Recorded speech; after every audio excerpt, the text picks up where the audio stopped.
접촉사고를 당한 60대 택시기사가 오히려 무차별 폭행을 당해 중상을 입은 사고가 발생했습니다. 술 냄새를 풍기던 가해 운전자는 현장에서 도주했는데 이를 두고 경찰의 초동 대처가 미흡했다는 지적이 나오고 있습니다. 네, 오늘 두 분의 전문가 모시고 이야기 나눠보도록 하겠습니다. 최진영 변호사, 이용혁 건국대 경찰학과 교수 나오셨습니다. 안녕하세요. 네, 안녕하십니까? 예. 자, 이거 접촉사고를 당한 것도 억울한데 이렇게 아들뻘한테 갈비뼈가 부러질 정도로 폭행을 당해서 좀 공분을 사고 있는 사건입니다. 일단 폭행을 한 이유가 합의를 안 해줬기 때문이다라고 하는데 어떻게 된 겁니까? 예, 그 피해자의 일단 진술입니다. 예. 그러니까 이 벤츠 차가 뒤에 후진을 하면서 접촉사고가 났습니다. 그래서 그 과정에서 이제 신고가 이루어졌는데 예. 이 당시에 내가 모든 거를 다 좀 처리해 줄 테니까 좀 좋게 합의하자라고 하는 취지의 얘기를 했죠. 예. 그런데 지금 64세 택시 기사는 그 상황에서 무엇인가 좀 술 냄새도 이렇게 인지를 하게 돼서 예. 신고를 이제 하게 됐고요. 그 과정에서 이 운전자는 어떻게 보면 도망간 이와 같은 상황입니다. 예. 그래서 계속된 이제 폭행이 이루어지고 경찰이 출동할 때까지 지속적으로 그야말로 무차별 폭행이 이루어져서 갈비뼈 한 대가 이제 골절이 되고 예. 또 4주에 어떻게 보면 중상에 해당되는 심한 그 폭행을 현재 받게 된 이와 같은 상황인데요. 결국 이제 피해 차량에 대한 보상과 이것은 이제 고사하고 4주에 해당되는 중상해를 현재 얻게 된 이와 같은 상황이고요. 그리고 이제 리포트에서 잠깐 나온 바와 같이 이것이 과연 지구대와 그다음에 경찰서의 교통과에서 제대로 처리가 되었느냐 이 부분에 있어서 좀 논란이 있는 상황이 아닌가 생각됩니다. 예. 그렇군요. 술 냄새가 났다고 했는데 일단은 도망을 갔기 때문에 지금 현재는 음주운전 혐의를 확인을 못하지 않았겠습니까? 이게 가장 큰 문제 아니겠습니까? 그렇습니다. 그 64세 운전사다라고 얘기를 하고 있는 것 같은데요. 예. 본인이 그 갈비뼈를 부러질 만큼의 폭행을 당한 것도 억울하고 그뿐만 아니고 지금 실제로 맞은 사람 같은 경우에는 운전자가 아니고 운전했던 동승자한테 이렇게 피해를 당했는데 예. 정작 운전했던 사람 같은 경우에는 원래 신고를 이 피해자가 신고를 하려고 했던 것이 봤더니만 운전했던 사람이 내려서 얘기를 하는데 술 냄새가 풀풀 풍겼기 때문에 그거에 대해서 이제 어떤 신고를 해야 되지 않겠냐 하는 예. 과정에서 문제가 생겼는데 예. 지금 경찰 같은 경우 경찰에 그 부분을 분명히 얘기를 했다고 합니다. 그리고 본인의 진술서에서도 그것을 했음에도 불구하고 경찰은 제대로 대응을 안 했다고 하는데요. 실제로 이 사건이 벌어진 것은 3월 22일이었습니다. 그게 네. 새벽 2시였는데 이 부분에 조사를 하고 나서 음주 문제가 있다라고 얘기를 하니까 그날 이제 9시쯤 돼서 이제 경찰이 그 부분에 대해서 이제 운전자에게 전화를 했다고 합니다. 전화가 전혀 되지 않았다고 합니다. 예. 그래서 한참 있다가 오후쯤 됐어야 이제 전화가 됐는데 바로 오라고 해도 여러 가지 핑계를 대면서 못 온다고 해서 결국은 그때로부터 3일 지난 3월 네. 25일에 와서 이제 조사를 했다고 하는데요. 예. 조사를 했는데 왜 그때 갔었냐 했더니만 그때 여자친구를 만나야 되고 이런 여러 가지 이유를 들면서 예. 결국 3일이나 지나다 보니까 현실적으로 이제 음주 측정이나 이런 것들을 할 수 있는 상황이 아니었던 것이죠. 결국 초동 대처를 했다라고 제대로 대처를 했다고 하면은 예. 결국 음주운전 여부에 대해서 확인할 수가 있고 이와 같은 폭행에 대한 동기를 명확하게 밝힐 수가 있었는데 네. 시간이 지난 이후에 증거가 다 없어진 부분이기 때문에 피해자로서는 정말 그 부분을 밝히지 못하는 상당히 억울한 그런 상황이 있고 더불어서 경찰이 과연 처음에 제대로 초동 대처를 했는지에 대한 질타가 이어지는 그런 상황이 아닌가 생각합니다. 보통 이런 경우에는 배치 운전자에게 어떤 책임을 물을 수는 없는 건가요? 이게 시간이 흐르고 음주 추정을 못할 경우에요. 그러니까 우리가 생각을 해보면 이제 위드마크 공식을 적용할 수가 있겠죠. 예. 그 현장에서 바로 음주 측정을 이제 못한 경우에 일정한 이제 공식에 의해서 체중, 나이 그리고 이제 이 사람이 어느 정도의 술을 먹었느냐를 이제 넣어서 그 당시 혈중 알코올 농도가 얼마 정도다 추정해야 돼. 예. 방법이 있긴 한데요. 예. 근데 그것은 이제 이 음주운전 용의자가 음주를 했다고 하는 사실을 인정했을 경우에 사실 가능한 거겠죠. 그러다 보니까 만약에 정말 수사 의지가 있다고 한다면 이 행적 조사를 거꾸로 할 필요가 이제 있는 거죠. 지금 발생한 시간이 일단 2시 30분인 것으로 봐서는 새벽에 예. 음주할 가능성을 배제할 수는 이제 없는 것 같으니까 예. 그럼 CCTV 등을 역으로 추적을 해서 주점에서 과연 이제 주인에게 또는 옆에 있었던 분에게 얼만큼 술을 이제 먹었느냐 이런 것들을 이제 파악을 하게 되면은 네. 그리고 이제 스스로 얼마큼 먹었다고 이제 인정을 하게 되면 위드마크 공식에 넣어서 혈중 알코올 농도를 추정할 수 있습니다. 다만 이제 그것의 증거 능력이라든가 증명력은 법정에서 상당히 좀 부인되는 경우가 많이 있지 않습니까? 네. 이제 기억을 반추해 보면 그 유명 그 연예인이 예. 사실은 이제 음주라고 하는 사실의 의심이 있지만 어쨌든 음주운전은 그 당시에 이제 무죄가 났죠. 예. 왜냐하면 예. 지금 같은 그 혈중 알코올 농도에 대한 정확한 과학적 증거에 있어서 증명이 상당히 부족하기 때문에 그래서 이번 사항도 상당히 이제 그런 부분에 있어서 상당히 한계가 있지 않는가 그 생각이 되고요. 다만 이제 원칙적으로 만약 조치를 했다고 한다면 이 지령실에서 처음에 지구대에 그 전파를 했을 때 정확하게 음주 운전에 의심이 된다고 하는 것을 명확하게 얘기를 하고 마찬가지로 그 지구대에서도 예를 들면 좀 더 그 적극적인 그 조치를 통해서 교통사고 그 외근 그 형사들이 추적을 할 수 있는 이와 같은 조치가 좀 있었다면 좋았지 않는가 생각이 예. 되고요. 또 그 5시 반까지 계속 전화를 했는데 전화를 안 받아서 그냥 오전에 뭐 퇴근했다고 하니까 원칙적으로 보면 이 사람의 그 주거지 등에 가서 차가 오는지를 확인을 해서 그 시점에서 만약에 그 혈중 농도, 알코올 측정을 했다고 한다면 음주 혐의에 대한 논란은 상당히 불식되지 않았을까 이런 점에서 상당 부분 아쉬움이 있는 근무 행태라고 보입니다. 예, 지금 상황이 이렇게까지 흐른 이유가 미흡한 경찰의 대처 때문인 것 같은데 그럼 경찰에겐 좀 어떠한 책임을 좀 물을 수 있을까요? 그렇습니다. 그 사건이 많고 뭐 하다 보니까 현실적인 행정적 한계가 있었다는 것은 우리가 이해하지 못할 바는 아닙니다. 그렇지만 이것이 보면은 다른 것도 아니고 이 용인의 수지에 있는 그 한 지역이라고 하는데요. 경우에 따라서는 지금 이 가해자 측이 몰았던 차가 이 벤츠에 또 굉장히 고가의 그 SUV 차량이었단 말이에요. 예. 제가 아는 한 이것 같은 경우에 한 1억 5천만 원이 넘는 그 굉장히 고가의 차량인데 예. 경우에 따라서는 이 운전자 내지 운전자의 부모가 지역의 유지인 케이스도 있을 수가 없지 않습니다. 예. 이른바 고의적으로 이와 같은 것을 봐주게 했는 수다. 이 부분에 대해서는 저희 같은 경우에는 좀 생각을 하고 좀 조사를 해봐야 될 필요성이 있다고 하는데요.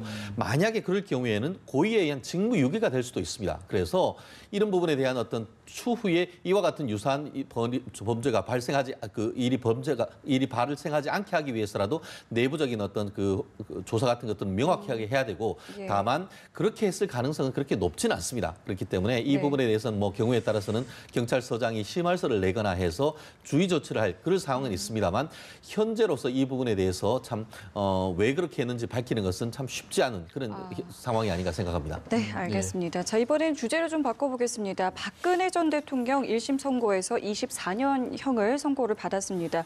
자, 항소 여부에 대한 관심이 좀 쏠리고 있는데요. 좀 어떻게 전망하고 계십니까? 현재로서 단정할 수는 없습니다만 항소를 할 가능성이 조금 더 높지 않느냐라는 것이 전반적인 그 견해인 것 같습니다. 그와 같은 근거는 뭐냐면은 첫 번째 지난번 박근혜 전 대통령이 10월 달에 재판을 거부를 할 때 어떤 사법부 전체에 대한 어떤 신뢰가 없다는 것이 아니고 재판부 이번 형사 22부에 대한 신뢰가 없어졌다라고 얘기를 하면서 재판을 거부했고 더불어서 네. 최근에 이 국정원 특수활동비와 관련해서는 재판에 직접 참여를 하고 있지 않습니다만 어떤 본인의 자필 진술서를 통해서 굉장히 무죄를 다투고 있지 않습니까? 예. 더불어서 지금 최근에 보면은 재판에 나가지 않는 이유가 다른 이유가 아니고 내 건강 때문이다 이렇게 얘기를 하고 있습니다. 그렇다고 한다고 하면은 항소심에서는 변호인을 통해서 사실상 피고인의 이익을 위한 항소를 할 가능성이 있어 보입니다. 더불어서 만약에 박근혜 전 대통령이 항소를 하지 않는다 한다 하더라도 검찰 같은 경우에는 사실 이번에 있어서 가장 검찰의 주안점을 두었던 것이 삼성이 경영권 승계와 관련해 가지고 그 부분을 어떤 청탁을 하고 그거에 대해서 돈을 내도록 했다는 그런 이른바 정경유착의 범죄로 이 사건을 규정을 했습니다. 그런데 그 부분이 200억 원 넘는 부분이 무죄가 나왔습니다. 그렇기 때문에 검찰로서는 18개 공소 사실 중에 16개가 유죄가 나왔지만 무죄가 나온 부분에 대해서 항소를 하는 그런 상황이라고 한다고 하면은 이 박근혜 전 대통령도 무죄를 다퉜지만 유죄가 나왔던 16개의 범죄에 대해서 다투지 않을 경우에는 가만히 앉아서 오히려 형량이 높아질 수 있는 그런 위험이 있습니다. 그렇다고 하면은 그와 같은 전체적인 맥락 속에서 네. 변호인을 통해서 항소할 가능성 좀 높지 않을까 싶습니다. 네, 가능성이 높다라는 말씀해 주셨는데 앞서 정경유착 얘기도 해주셨지만 지금 이러한 박 전 대통령의 1심 선고가 앞으로 있을 이재용 삼성전자 부회장의 대법원 상고심 이 재판에 좀 어떤 영향을 미치게 될지도 많이 궁금하거든요. 예, 분명히 영향을 미치겠죠. 근데 예. 지금 항소 여부와 관련돼서 예. 그렇지 항소를 하지 않을 것이다 이런 견해도 상당 부분 있습니다. 예. 왜냐하면은 지금까지 이제 박근혜 대통령의 일관된 얘기가 이것은 그 정치적 그 핍박에 의한 것이다. 그래서 사실은 이제 사법부 자체를 이제 불신해서 재판 예. 자체를 이제 보이콧을 했고 또 그 20년, 30년 난 형 상관없다 이런 그 얘기도 상당 부분 했기 때문에 오히려 그 프레임을 계속 유지하는 것이 더 유리하지 않겠는가. 그래야 정치적인 일정한 집결이 돼서 예. 혹시 그 사면이라고 하는 촉발 요인이 생길 수 있는 요인이 있는 것이 아닌가 뭐 이렇게 판단한 부분도 상당히 있고요. 예. 더군다나 항소를 사실상 형이 되게 되면 확정이 되게 되면 미결 수용자 신분에서 결국 이제 형 확정자 판결로 확정이 되게 되면 신분이 이제 교도소로 가게 되죠. 그것에 불이익은 있습니다. 그런데 검찰에서 사실 항소를 하기 때문에 그와 같은 이제 불편한 점도 해소가 되는 뭐 그런 그 측면에서 봐서는 항소 안 할 가능성도 상당 부분 있지 않는가 뭐 이렇게 생각을 해야 될 것 같고요. 예. 그리고 지금 이제 말씀하신 이제 지금 재판에 이재용 부회장의 영향력 이건 상당히 그 첨예하게 좀 갈릴 것 같은데요. 우리가 기억을 반추해 보면 지금 그 세 개의 재판이 있었죠. 삼성 이재용 재판 1심에서부터. 예. 그래서 이제 72억 결국 이제 말 3마리가 운명을 좌우한다 이렇게 요약할 수 있겠죠. 그래서 1심에서 72억, 그 다음에 32억, 그 다음에 76억, 그 다음에 엊그저께 있었던 재판에서 72억.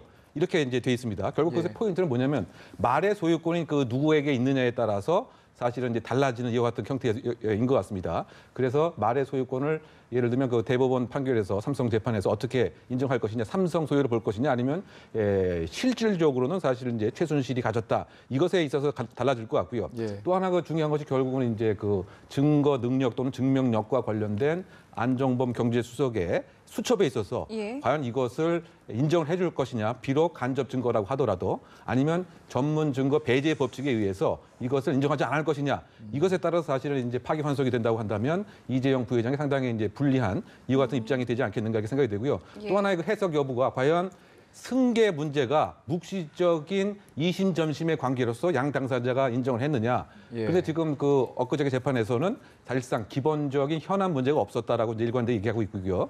그 1심에서 사실 마찬가지였기 때문에 이 부분은 상당히 또 유리한 형국이 아니겠는가. 그래서 결국 이 세 가지 요소를 대법관이 어떻게 인지를 하고 해석하느냐. 이것이 사실 이재용 재판에 대법원에서 중요한 결정 요소가 아닐까 예상해 봅니다. 예. 그렇습니다. 자, 내일은 이명박 전 대통령이 재판에 넘겨집니다.